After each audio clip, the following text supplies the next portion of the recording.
Hello friends, आप सभी कैसे हो। आप सभी का एक बार फिर से स्वागत है आज के हमारे इस लेटेस्ट क्लास में दोस्तों। दोस्तों आज के इस लेटेस्ट क्लास में हम लोग जितने भी गवर्नमेंट एग्ज़ाम होते हैं उनके सारे नागरिकता से संबंधित प्रश्न दोस्तों नागरिकता से संबंधित प्रश्न हमने आपके लिए लाया है। और इस टॉपिक से दोस्तों हर एग्ज़ाम में कहीं ना कहीं आपको क्वेश्चन देखने को मिलते हैं।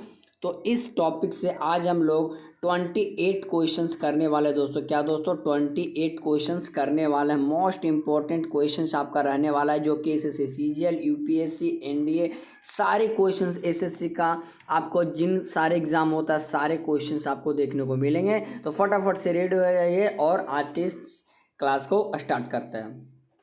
पहला क्वेश्चन देखिएगा, कहता है नागरिकता प्राप्त करने व खोने के विषय में विस्तार से चर्चा कहाँ की गई। आप लोग बताएं दोस्तों। 1955 के नागरिकता कानून से, संविधान के प्रथम अनुसूची से, संसद के विधि अधिनियम से, या संविधान के भाग 2 में कौन सा ऑप्शन होगा दोस्तों, जो कि दोस्तों देख सकते हैं एसएससी सीजीएल 2002 में पूछा गया। तो ऑप्शन नंबर जो होगा जो दोस्तों 1955 के नागरिकता कानून से, ऑप्शन नंबर हमारा क्या हो जाएगा मेरे भाई, option number A is the correct answer. ठीक है, इसी तरह सारे क्वेश्चंस को हम आज देखने वाले दोस्तों। फटाफट से आप लोग क्या करिए, जल्दी से जुड़ जाइए। ठीक है, कहता है कितने वर्षों तक लगातार बाहर रहने पर नागरिकता समाप्त हो जाती है। तो जो दोस्तों हमने आपको बताया था कि 7 वर्ष, क्या दोस्तों 7 वर्ष रहेंगे अगर आप देश से बाहर, तो आपको नागरिकता समाप्त की कर दी जाएगी। Option number B is the correct answer.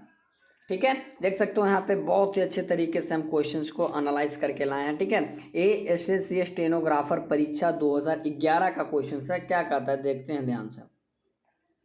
नागरिकता प्राप्त करने के लिए शर्तें निर्धारित करने वाला सक्षम निकाय कौन है। यानी कि सक्षम निकाय जो है कौन है, यानी नागरिकता प्राप्त करना है या उसको फिर छीनना हो, उसके लिए जो एक निकाय होता है, सिस्टम जो होता है वो कौन बनाता है दोस्तों। तो हमारा ऑप्शन नंबर सी सांसद हो जाएगा। तो संसद हो जाएगा, सांसद नहीं। ऑप्शन नंबर हमारा सी इज द करेक्ट आंसर। ठीक है मेरे भाई, अगला क्वेश्चन देखते हैं। चौथा नंबर क्वेश्चन क्या कहता है कि भारत की नागरिकता निम्नलिखित में से किस प्रकार प्राप्त की जा सकती है। सीजीएल 2017 का क्वेश्चन से देख सकते हो दोस्तों, आपका लेवल किस लेवल पे हमने आपको क्वेश्चंस को करा रहे हैं। ठीक है, तो हमने आपको बताया था कि अगर जन्म होगा उससे भी नागरिकता मिल जाएगा, वंशानुगत होगा उससे भी मिलेगा, देशीयकरण से भी मिलता है, यानी कि उपयुक्त सभी से मिलता है। Option number D is the correct answer. ठीक है, ऑप्शन नंबर डी यहाँ पे आपको राइट आंसर देखने को मिल रहा है। ठीक है, अगला क्वेश्चन है एसएससी 2011 का क्वेश्चन कह रहा है क्या हमारा, देख सकते हो।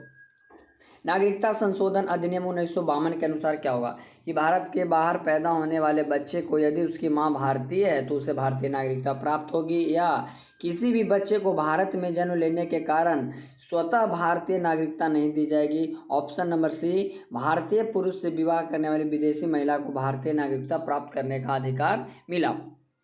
तो 1992 के अमेंडमेंट एक्ट के अनुसार दोस्तों जो बताया गया था कि भारत के बाहर जो पैदा होने वाले बच्चे हैं, यदि उसकी माँ उसकी भारतीय है तो उसे भारतीय नागरिकता प्राप्त दी जाएगी। Option number A is the correct one answer of this question. ठीक है, देख सकते हो। ठीक है ना, चलो 6 नंबर क्वेश्चन क्या कहता है हमारा कि नागरिक बनने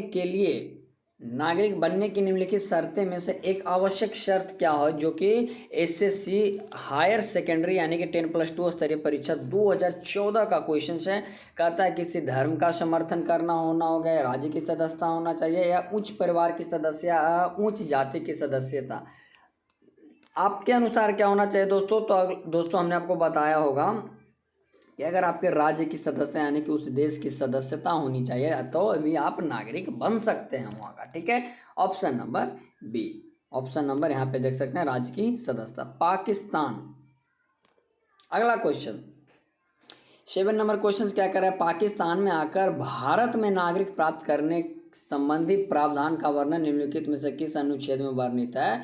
तो है हमारा अनुच्छेद 6 में बताया गया कि जो भी पाकिस्तान में जो आकर भारत में नागरिक प्राप्त करना चाहता है, पाकिस्तान का नागरिक जो भारत में प्राप्त करना चाहता है, उससे संबंधित अनुच्छेद जो है हमारा 6 है। Option number C is the correct answer. ठीक है, अगला क्वेश्चन देखते हैं। ठीक है, संविधान द्वारा प्रदत्त नागरिक के संबंध में संसद ने एक व्यापक नागरिकता अधिनियम कब बनाया था। तो एक जो व्यापक नागरिकता अधिनियम बनाया था 1900 कब बनाया था दोस्तों। तो हमारा ऑप्शन हो जाएगा 1955 में बनाया था। Option number D is the correct answer.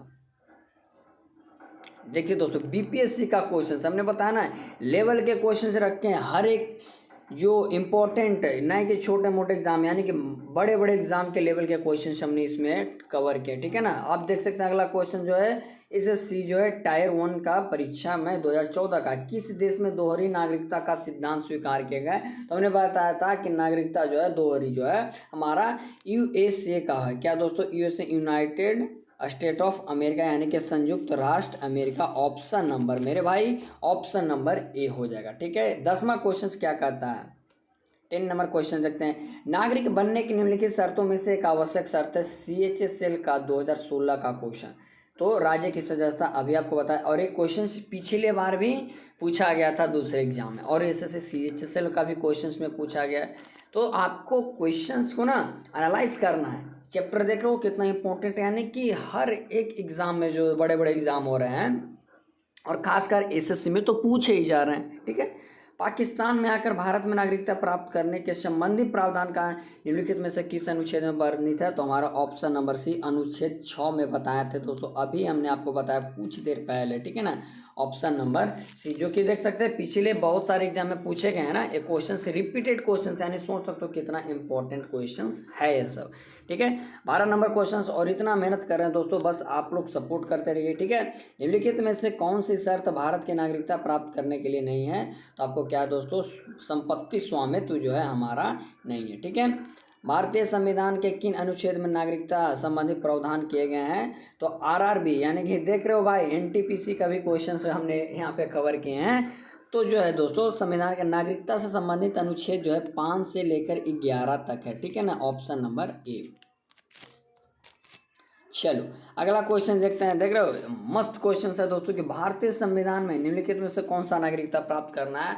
और देख सकते हो कितना इजी क्वेश्चन है ना मेरे भाई, जो कि यूपी आरओ एआरओ 2014 का क्वेश्चन है, जो कि हमने आपको बताया था एकल नागरिकता जो होता है ना, सिंगल सिटीजनशिप जो है भारतीय संविधान में दिया गया, ठीक है। Option number A. अगला क्वेश्चन देख सकते हैं कि किस अनुच्छेद के तहत संसद को नागरिकता के संबंध में कानून बनाने का अधिकार प्रदान किया गया है, जो कि एसएससी मल्टीटास्किंग और स्टाफ परीक्षा 2014 का है। बताओ। तो अनुच्छेद 11 में दिया गया है कि संसद में विधि बनाकर आप किसी को नागरिकता दे सकते हो या फिर उससे नागरिकता छीन सकते हो, यानी कि उसमें कानून बनाने का जो है 11 में दिया गया। ऑप्शन नंबर हमारा सी हो जाएगा, ठीक है। कहता है कि देशीयकरण द्वारा नागरिकता प्राप्त का एक तरीका क्या हो सकता है। तो उसमें दोस्तों विदेशी से मित्रता करना बिल्कुल गलत, भाई बहन की नागरिकता नहीं, विदेशी पुरुष से विवाह करना नहीं, माता पिता की नागरिकता होनी चाहिए दोस्तों देशीयकरण के द्वारा। ऑप्शन नंबर नो, गलत हो गया। देखते हैं दोस्तों, हालांकि विदेशी पुरुष से विवाह करने पर भी हो सकता है, ठीक है ना। अगला क्वेश्चन देखते हैं। कहता है भारतीय संविधान में नागरिकता प्रावधान कब लाया गया था। तो 1949 में लाया गया था, ठीक है ना। ऑप्शन नंबर ए, ठीक है। ऐसे सभी व्यक्ति, एसएससी का क्वेश्चन है 2013 में पूछा गया एमटीएस का, ठीक है। कहता है कि ऐसे सभी व्यक्ति जो डैश या उसके पश्चात भारत में जन्म ग्रहण किया हो उन्हें जन्मजात भारतीय नागरिकता समझा जाएगा। जो हमने आपको बताया था पहले ही क्लास में बोला गया था दोस्तों कि 26 जनवरी जो है 1950 के बाद अगर कोई भारत में आता है या भारत में जन्म लेता है तो उसको नागरिकता जन्मजात दी जाएगी। ऑप्शन नंबर दोस्तों बी, ठीक है। भारतीय नागरिकता नहीं प्राप्त की जा सकती, किसके द्वारा भारतीय नागरिकता प्राप्त नहीं, देशीकरण द्वारा तो प्राप्त किया जा सकता है। किसी भूभाग को सम्मिलित करके, यानी कि किसी देश का अगर भूभाग आप सम्मिलित कर ले तो उसको भी नागरिकता मिलेगा, अगर जन्म से है तो मिलेगा। यानी कि भारतीय बैंक में अगर आप कितना भी धन जमा कर दो इससे थोड़ी ना आपको नागरिकता मिल जाएगी। ऑप्शन नंबर सी, जो कि एनटीपीसी 2016 का क्वेश्चन है, ठीक है। Option number C. अगला क्वेश्चन क्या कहता है कि भारतीय संविधान के अंतर्गत भारत के नागरिकों को कौन से अधिकार प्राप्त है जो गैर नागरिकों को नहीं, यानी कि जो विदेशी लोगों को नहीं है। तो हमारा दोस्तों उपयुक्त सभी जो है हमारा सिर्फ नागरिकों को प्राप्त है, गैर नागरिकों को नहीं प्राप्त है। Option number D is the correct answer, ठीक है मेरे भाई। चलो ऑप्शन नंबर डी। नागरिकता के लोप होने का एक नियम है, लोप होने का मतलब यानी खोने का जो है अगर आप नागरिकता खोरो, उसका एक आध नियम बता सकते हो तो देशद्रोहन का अपराध सिद्ध होने पर, भ्रमण के लिए विदेश जाने पर, शिक्षा के लिए विदेश जाने पर, परिवार से बिछड़ जाने पर, इन सब से नहीं है दोस्तों। हमारा ऑप्शन नंबर ए है। अगर देशद्रोह का अपराध आप पर सिद्ध हो जाता है तो आपकी नागरिकता कैंसिल कर दी जा सकती है, ठीक है, ऑप्शन नंबर ए। अगला क्वेश्चन कहता है एक व्यक्ति नागरिक के अधिकार कैसे खो सकता है, एक कारण हो सकता है। देख रहे हो क्वेश्चंस को कैसे घुमा फिरा के पूछ सकते हैं। यही क्वेश्चन ऊपर पूछा गया एसएससी में और ये एनटीपीसी 2016 का क्वेश्चन है दोस्तों। देख सकते हो कितना जो है ना यहाँ पे लगाव हो रहा है क्वेश्चन से, ठीक है। कहता है तो क्या होगा दोस्तों, तो एक व्यक्ति दूसरे की राज्य की नागरिकता ले लेता है ना, वहाँ पे ऑप्शन दूसरा था, लेकिन यहाँ पे होगा एक व्यक्ति अगर दूसरे राज्य का नागरिकता ले लेगा दोस्तों तो हमारा उसकी भी है जो नागरिकता अधिकार खो सकता है, ठीक है ना, सिटीजनशिप खो सकता है। भारत में एकल नागरिकता की अवधारणा कहाँ से ले गए, तो एकल नागरिकता हमारा इंग्लैंड से लिया गया। अच्छा, इंग्लैंड की राजधानी बता सकते हो, कोई कॉमेंट में बता देना, ठीक है। देख लो यहाँ पे इंग्लैंड से लिया गया। निम्न में से किस स्थिति में किसी भारतीय व्यक्ति को भारतीय नागरिकता समाप्त हो सकती है, इस तो त्यागने पर है, यदि खूब त्याग या पर्यावसन से वंचित किए जाने पर, यानी कि option number D all of these हो जाएगा दोस्तों। ऑप्शन नंबर हमारा D is the correct answer, उपर्युक्त सभी में से। भारत में रहने वाले ब्रिटिश नागरिक दावा नहीं कर सकता व्यापार और स्वतंत्रता का अधिकार, विधि के समझ समता का अधिकार, जीवन और व्यक्तिगत स्वतंत्रता सुरक्षा का अधिकार और धर्म की स्वतंत्रता का अधिकार। तो इसमें से जो दोस्तों हमारा ना व्यापार और व्यवसाय की स्वतंत्रता का अधिकार वो कभी नहीं कर सकता, ठीक है ना। ये हमारा सीजीएल 2016 का क्वेश्चन है, देख सकते हो दोस्तों। तो ऑप्शन नंबर ए देख सकते हैं। अगला क्वेश्चन, नागरिकता के लोप होने का एक नियम है। देखो फिर क्वेश्चन आ गया यूपीपीसीएस का है, यानी कि देखो सिविल सर्विस का क्वेश्चन से सब आ रहा है दोस्तों। और आप लोग की सोच रहे हो तैयारी कितनी मस्त हो रही है, तो आप लोग दोस्तों सिर्फ सपोर्ट करो, ठीक है ना। परिवार के बिछड़ने पर यही क्वेश्चन ऊपर ही पूछा गया है, तो नहीं, हमने बताया कि देशद्रोह का अगर अपराध आप पे लग जाता है तो आपका नागरिकता छीन लिया जा सकता है, ऑप्शन नंबर बी। अगला क्वेश्चन, एक व्यक्ति नागरिकता के अधिकार कैसे खो सकता है। देखो क्वेश्चंस एक ही है मेरे भाई, अलग अलग एग्जाम में अलग अलग ऑप्शन दे के पूछ रहा है, ठीक है ना। तो क्या कि एक व्यक्ति बहुराष्ट्रीय कंपनी में काम करता है, एक व्यक्ति किसी दूसरे देश में 2 महीने चले जाता है, एक व्यक्ति दूसरे की नागरिकता ले लेता है, एक व्यक्ति राज्य के लिए कर्तव्यों का प्रदर्शन नहीं करता। ऑप्शन नंबर सी होगा मेरे भाई, देख सकते हो एक ही क्वेश्चंस को कितनी बार घुमाकर पूछा गया, ठीक है ना। इसीलिए बोल रहा हूँ बस आप जुड़े रहो इस चैनल पे। नया चैनल है, प्रिपरेशन फॉर ऑल एग्जाम है दोस्तों, ठीक है ना। प्रैक्टिस करवाएंगे एकदम जमकर, ठीक है।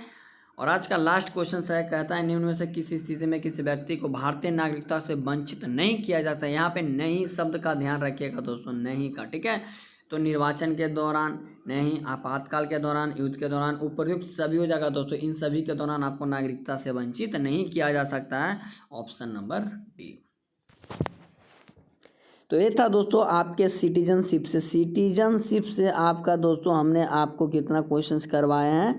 सिटीजनशिप से हमने 28 MCQs करवाए हैं, जो कि सारे क्वेश्चन जो है दोस्तों एक अच्छे लेवल के एग्जाम में पूछे गए हैं। तो आप लोग सोच सकते हो दोस्तों, अगर इस चैनल पे आप नए हो तो आपका तैयारी किस लेवल तक का कराया जा रहा है। CGL, यूपीपीसीएस का, बिहार SI का क्वेश्चन था, NDA का क्वेश्चन था, यानी कि सारे क्वेश्चन को हमने लेके चले हैं दोस्तों। तो हमारा जो है आज का सेशन ख़त्म करते हैं और मिलते हैं दोस्तों अगले क्लास में। और दोस्तों हाँ, अगर आप लोग नए हो तो इस चैनल पे हो और इस चैनल के सारे वीडियो देखना दोस्तों, क्योंकि सारे भी वीडियो जो है ना एकदम मस्त तरीके से आने वाला है।